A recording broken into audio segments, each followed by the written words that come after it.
Nutrición con Mikey Diet, episodio 173.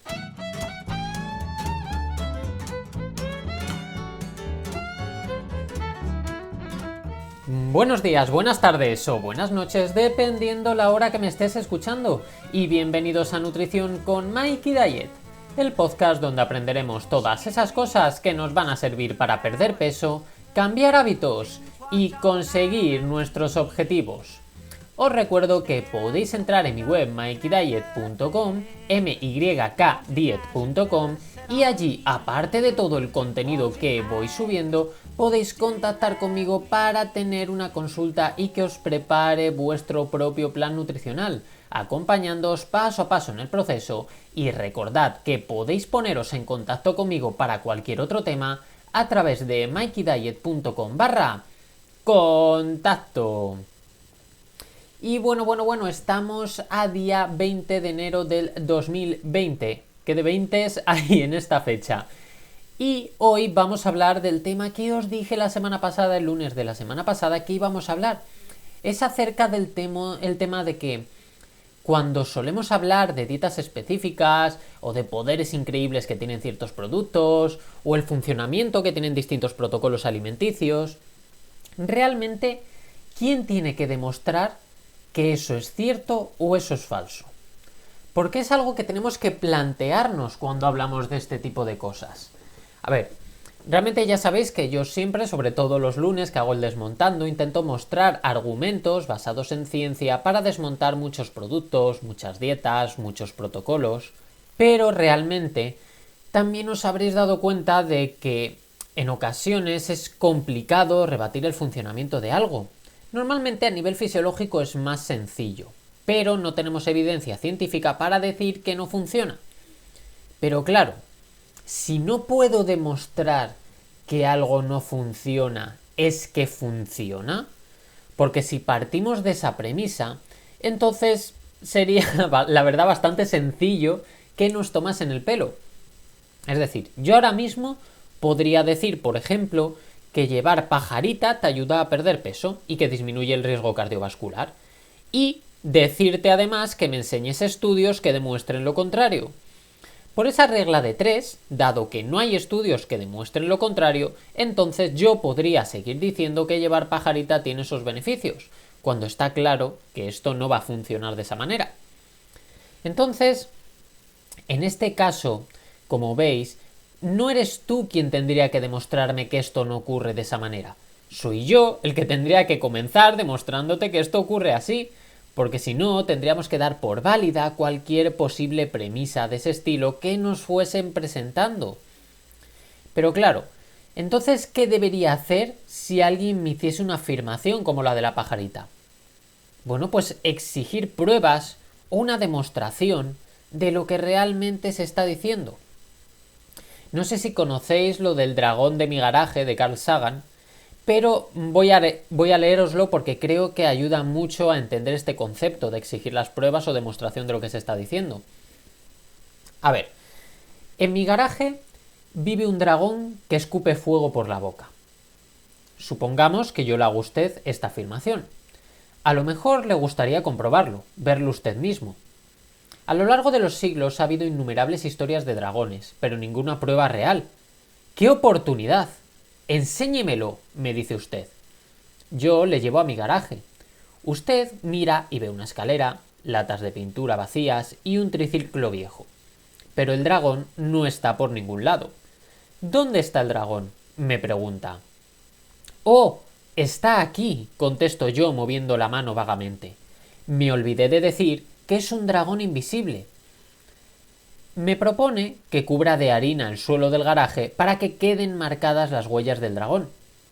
Buena idea, replico. Pero el problema es que este dragón flota en el aire. Entonces propone usar un sensor infrarrojo para detectar el fuego invisible. Buena idea, pero es que el fuego invisible tampoco da calor. Entonces sugiere que podríamos pintar con spray el dragón para hacerlo visible. Es muy buena idea también, solo que es un dragón incorpóreo y la pintura no se le pegaría. Y podríamos seguir así sucesivamente. yo realmente contrarresto cualquier prueba física que usted me propone con una explicación especial de por qué no funcionará. Ahora bien, ¿cuál es la diferencia entre un dragón invisible, incorpóreo y flotante que escupe un fuego que no quema y un dragón inexistente? Si no hay manera de refutar mi opinión, si no hay ningún experimento concebible válido contra ella, ¿qué significa decir que mi dragón existe? Su incapacidad de invalidar mi hipótesis no equivale en absoluto a demostrar que es cierta. Las afirmaciones que no pueden probarse, las aseveraciones inmunes a la refutación, son verdaderamente inútiles. Por mucho valor que puedan tener para inspirarnos o excitar nuestro sentido de maravilla, lo que yo le he pedido que haga es acabar aceptando, en ausencia de pruebas, lo que yo digo.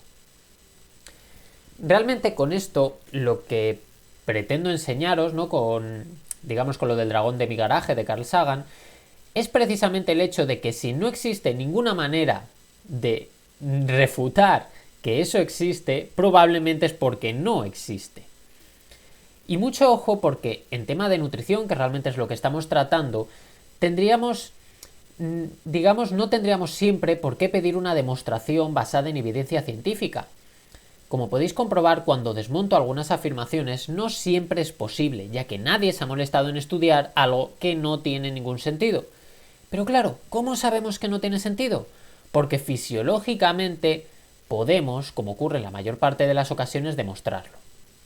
Es decir, que si partimos de la base de que la afirmación en materia de nutrición no se sostiene ni siquiera por una base fisiológica, entonces realmente podríamos descartarla porque estamos hablando de ese mismo dragón inexistente en el garaje, de algo que no hay forma ni de demostrar ni de refutar. ¿Y qué pasa si existe evidencia pero no existe base fisiológica? Porque sí, pueden existir artículos científicos que no tienen una base fisiológica demostrable. De hecho, si supieseis las barbaridades que se pueden encontrar en materia de ciencia, lo entenderíais mejor. Pero es que un solo artículo científico, incluso varios artículos científicos, no muestran una evidencia. Solo es eso, un artículo que puede tener una mayor o menor validez. Por ejemplo, vamos a volver a nuestra frase sobre las pajaritas.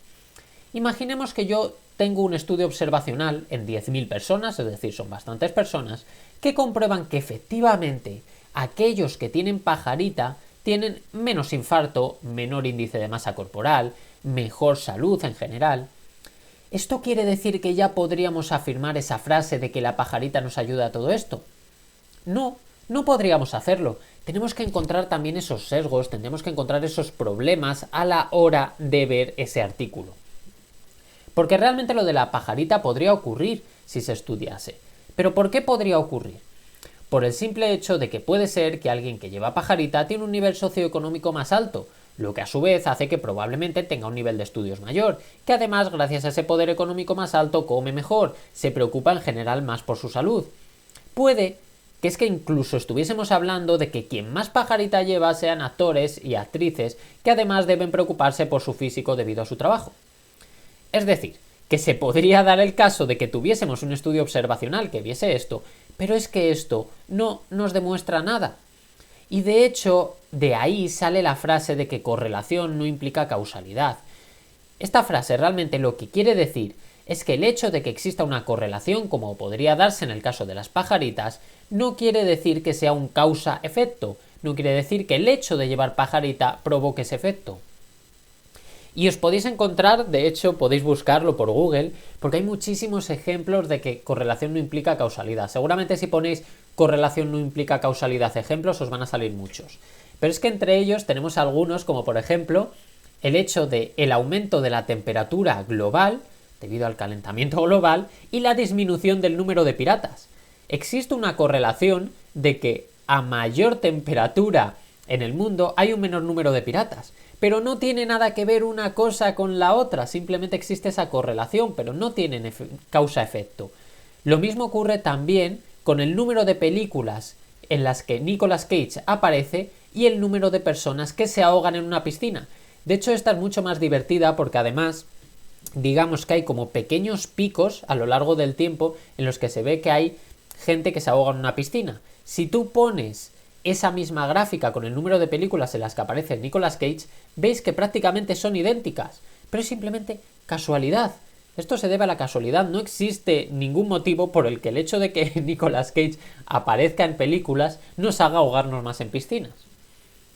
Pero claro, ¿qué ocurre si tenemos una base fisiológica que podría ser plausible, pero no existe evidencia científica?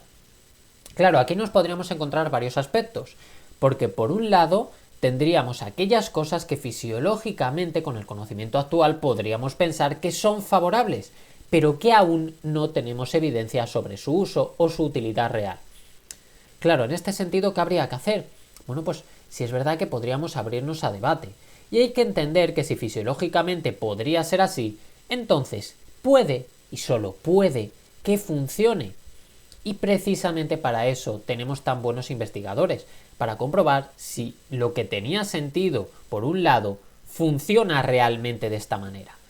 Por ejemplo, ahora creemos que el ayuno podría ser útil. Existen bases fisiológicas, además, para pensar que podría ser útil, pero no tenemos una evidencia lo suficientemente fuerte al respecto como para decir que funciona. Pero eso no quiere decir que no esté abierto a debate.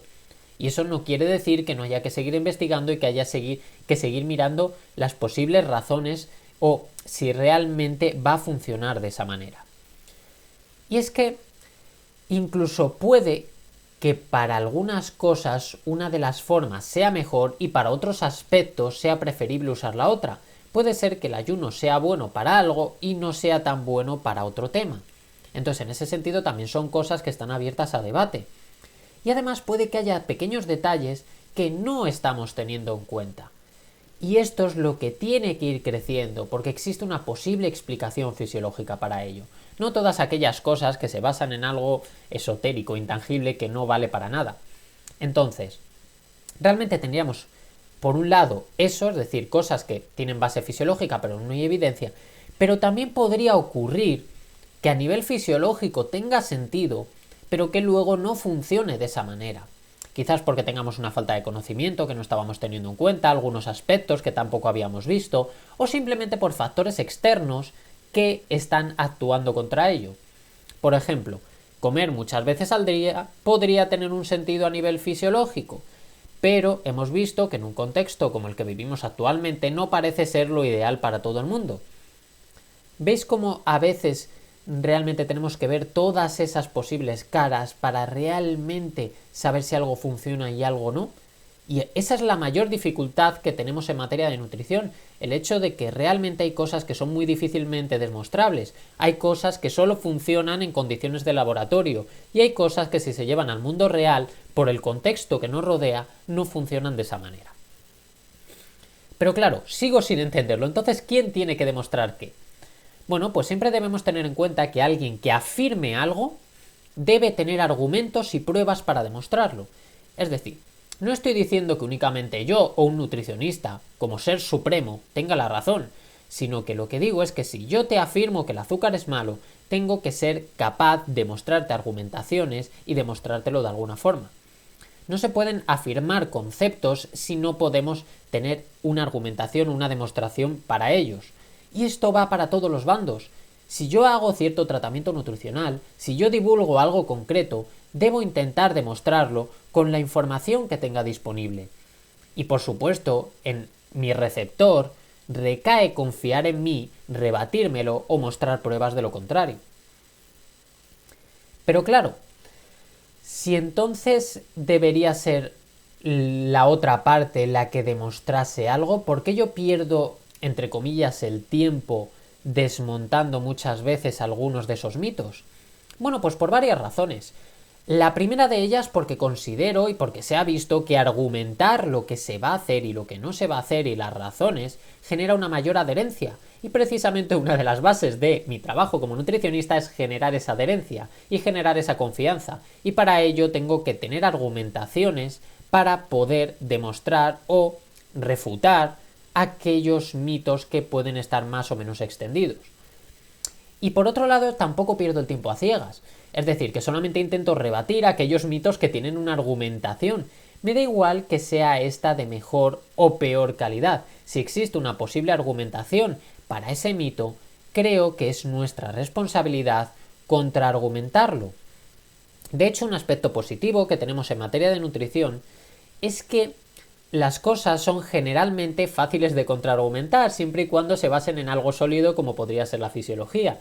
Y si nos basamos en algo esotérico, en algo intangible como puede ser el dragón en el garaje, entonces primero que me demuestren de alguna forma su existencia para que yo pueda contraargumentarla. Porque, por ejemplo, como decíamos, la afirmación con la que hemos empezado este podcast sobre que la pajarita podía disminuir nuestro índice de masa corporal, mejorar nuestro sistema cardiovascular y demás, realmente si tú me haces esa afirmación, pero no me das ninguna argumentación para que eso funcione de esa manera, entonces yo no me voy a molestar en refutarlo, porque estamos hablando del dragón en el garaje. Claro, si tú ya hicieses ese estudio observacional que hemos comentado que podríamos hacer y me demuestras que en ese estudio se observa eso que tú me has afirmado, entonces en ese momento yo ya te lo contraargumento. Y yo ya te digo los posibles sesgos y las razones por las que ese estudio no tiene validez. Pero si no tienes base fisiológica, no tienes estudio, simplemente me estás afirmando una frase al azar, yo no tengo por qué refutarlo, porque es imposible refutar que ese dragón en el garaje existe o no existe. Que realmente, en resumen, sé que puede resultar un poquito lioso este tema, pero es algo que debemos pensar en ello y trabajarlo, ya que todo esto va a fomentar nuestro espíritu crítico. Y luego ya podemos decidir en qué tener fe y en qué no, ya que la creencia en algo sin pruebas se basa en la fe. Y por eso es importante fomentar ese espíritu crítico y pedir pruebas de aquello que nos están afirmando. Ya una vez con la información decidiremos qué hacer y decidiremos qué pensar, pero al menos tenemos que tener esa información para poder decidir.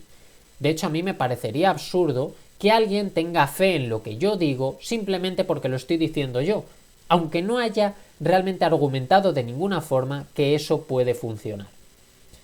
Y bueno, realmente nada más, hasta aquí el podcast de hoy, espero que os haya resultado interesante y que os abra un poquito más la mente para ser más críticos. Y para acabar, por supuesto, os agradecería si podéis ponerme vuestras reseñas y 5 estrellitas en Apple Podcast, vuestros comentarios y me gusta en ebooks y por supuesto si me estáis escuchando a través de YouTube que me sigáis por ese canal. Y como siempre digo, ha sido un placer estar un día más con vosotros y con vosotras y nos escuchamos en el siguiente podcast. ¡Hasta luego!